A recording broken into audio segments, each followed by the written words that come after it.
You ask Tiger to solve. This deals with linear equations with one unknown.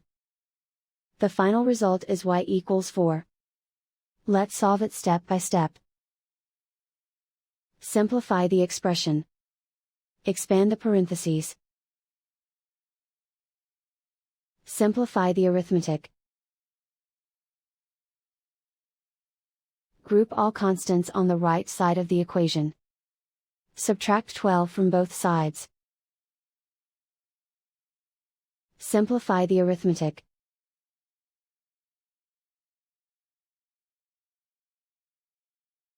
Isolate the y. Divide both sides by 3.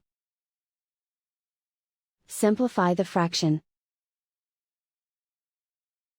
Find the greatest common factor of the numerator and denominator. Factor out and cancel the greatest common factor. And so the final result is y=4.